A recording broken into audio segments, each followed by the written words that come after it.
नमस्कार बच्चों, मैं प्रतिभा अवस्थी आज आपकी पाठ्यपुस्तक आरोह के पद्य खंड से हरिवंश राय बच्चन जी के जीवन पर प्रकाश डालते हैं। हरिवंश राय बच्चन, आइए देखते हैं। हरिवंश राय बच्चन जी का जन्म 1907 इलाहाबाद में हुआ तथा इनका निधन सन 2003 मुंबई में हुआ।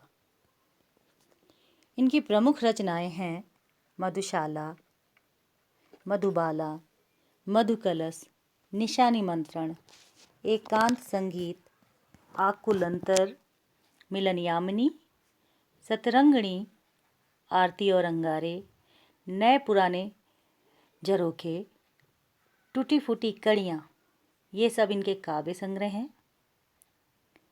बच्चन जी ने अपनी आत्मकथा 4 खंडों में लिखी, जिनमें कि क्या भूलूं क्या याद करूं, नीड़ का निर्माण फिर, पसेरे से दूर, 10 द्वार से सोपान तक।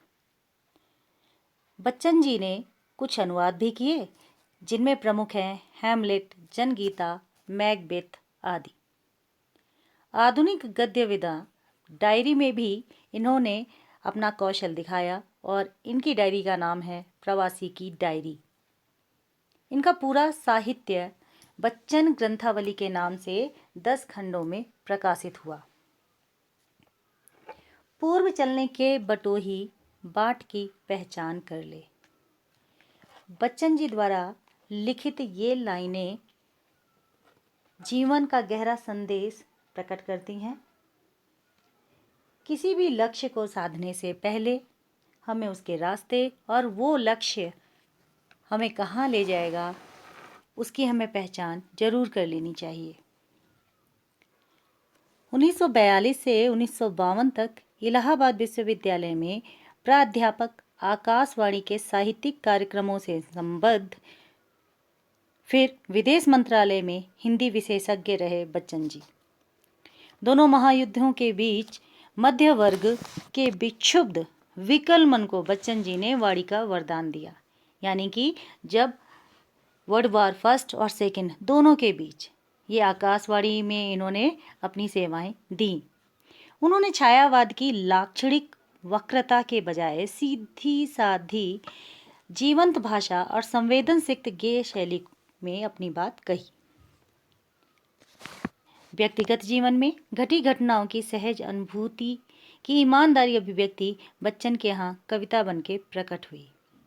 यह विशेषता हिंदी काव्य संसार में उनकी विलक्षण लोकप्रियता का मूल आधार है। बच्चों, मैं आपको बताना चाहूँगी कि साहित्य में छायावाद एक बहुत ही प्रभावी वाद रहा, लेकिन बच्चन जी ने उसी के समानांतर एक हालावाद भी चलाया। इनका हालावाद खय्याम से प्रेरित था। मध्ययुगीन फारसी के कवि उमर खय्याम का मस्तानापन हरिवंश राय बच्चन की प्रारंभिक कविताओं, विशेषकर मधुशाला में एक अद्भुत अर्थ विस्तार पाता है। जीवन एक तरह का मधुकलश है, दुनिया मधुशाला है, कल्पना शाकी और कविता वह प्याला है जिसमें ढालकर जीवन पाठक को पिलाया जाता है। कविता का एक घूंट जीवन का एक घूंट है। पूरी तन्मयता से जीवन का घूंट भरें, कड़वा खट्टा भी सहज भाव से स्वीकार करें तो अंततः एक सूफियाना सी बेख्याली मन पर छा जाएगी। एक के बहाने सारी दुनिया से इश्क हो जाएगा और तेरा मेरा के समस्त झगड़े काफूर हो जाएंगे। इसे बच्चन का हालावादी दर्शन भी कहते हैं। बच्चों, यह दर्शन शुरुआत में तो बहुत ही ज़्यादा लोगों द्वारा क्रिटिसाइज किया गया, परंतु बाद में इनके दर्शन से लोग बहुत प्रभावित हुए और हालावाद दर्शन साहित्य में एक अलग ही स्थान रखता है।